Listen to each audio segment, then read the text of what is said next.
The Empire killed a human child. Now Earth demands vengeance. The stars had always been silent witnesses. They watched civilizations rise and fall, wars blaze and fade, treaties written and broken. But the stars had never seen humanity tested like this. Not until the day the Empire killed a human child. It began on a quiet colony world called Haven's Reach. The planet was small, green and peaceful, a place where families lived under twin suns. It was one of Earth's youngest settlements, home to only 30,000 people. Among them was a girl named Anna Cole, 7 years old, with bright eyes and a laugh that carried farther than the wind through the wheat fields. Anna never knew what the Empire was. She never cared for politics, fleets, or councils. To her, the universe was simple: friends, family, her mother's songs, and the stars she wished upon at night. She believed the stars listened. The day it happened, the gay Empire's warship descended without warning. Its guns opened fire on the colony's orbital station, then turned on the settlement itself. The Empire called it an enforcement action. To the humans on Haven's Reach, it was slaughter. Anna ran when the alarm screamed. She clutched her stuffed bear as explosions ripped through the colony. Her father tried to shield her. Her mother screamed her name. But a blast tore through the square where children were gathering for evacuation. When the smoke cleared, Anna lay still among the ruins.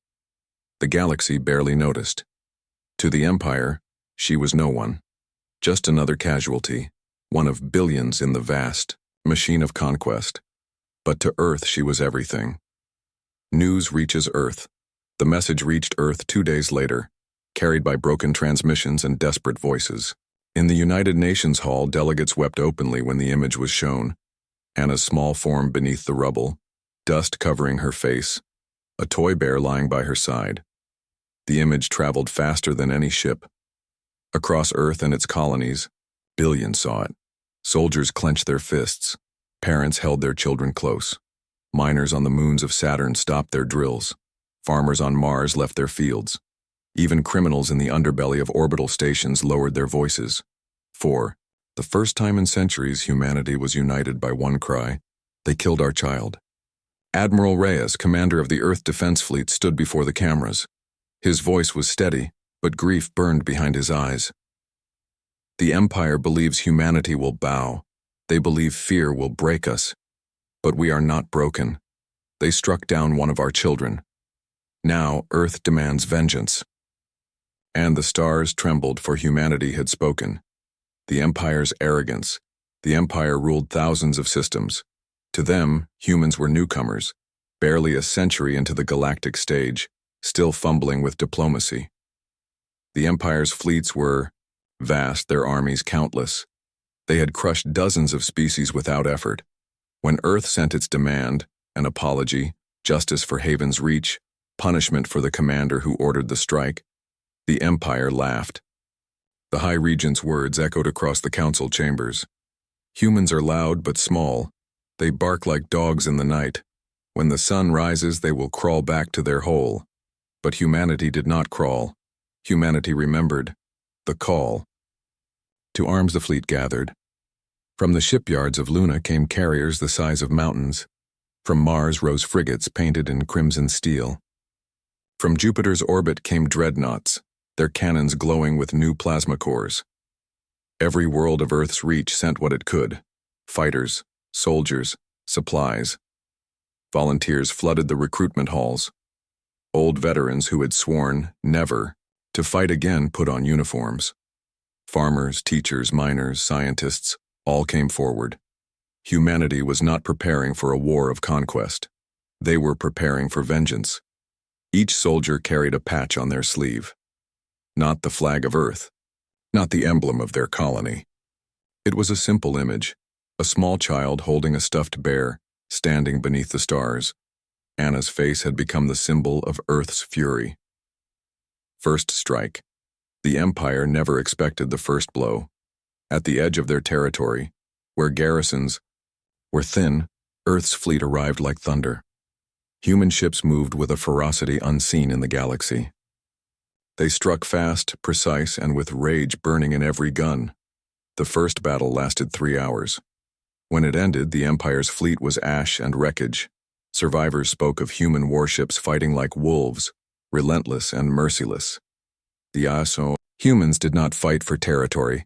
They did not linger to occupy. They destroyed, then vanished into the dark. Across the stars, whispers began. The humans are coming. The conflict grows. The Empire threw fleets at them, dozens, then hundreds. Each time humans struck where least expected. Supply lines, fuel depots, communication hubs.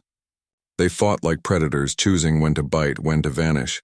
The galaxy had seen wars before. But this war was different. Humanity was not fighting for resources, or power, or pride. They fought for a child who would never grow old. They fought with grief sharpened into steel. On one world, a captured human soldier was asked why they fought so fiercely. His answer spread through the galaxy like wildfire. Because every one of us sees her face. The turning point months into the war, the Empire grew desperate. They sent their Grand Armada, 500 ships strong, the greatest fleet in their history. It descended upon the human fleet near the binary stars of Dairos. Admiral Reyes stood on the bridge of the Resolute, eyes fixed on the vast wall of enemy ships. Around him, human vessels were outnumbered 5-1. The officers waited for his command. He spoke calmly. "We are not fighting for ourselves. We are not fighting for Earth alone. We are fighting for Anna. Remember her. Fight for her." The battle that followed was chaos turned to legend. Human ships weaved through the Armada, striking with precision, sacrificing themselves when needed. They fought like a tide of fire. For every human ship lost, 3 of the Empires burned. At the heart of the battle, the Resolute rammed the Empire's flagship, tearing it apart in a blaze that lit the binary stars brighter than ever before. Admiral Reyes did not survive, but his sacrifice shattered the Armada. When the smoke cleared, the Empire's pride lay in ruins. The galaxy fell silent again, but this time it was not fear of the Empire. It was awe of humanity. The Empire trembles. Defeat after defeat shook the Empire. For the first time in centuries, their subjects whispered of rebellion. Other species long enslaved began to rise. The humans had shown that the Empire could bleed. The High Regent demanded more soldiers, more ships, more blood. But fear had already spread, and still the humans pressed on. Not to conquer, not to rule.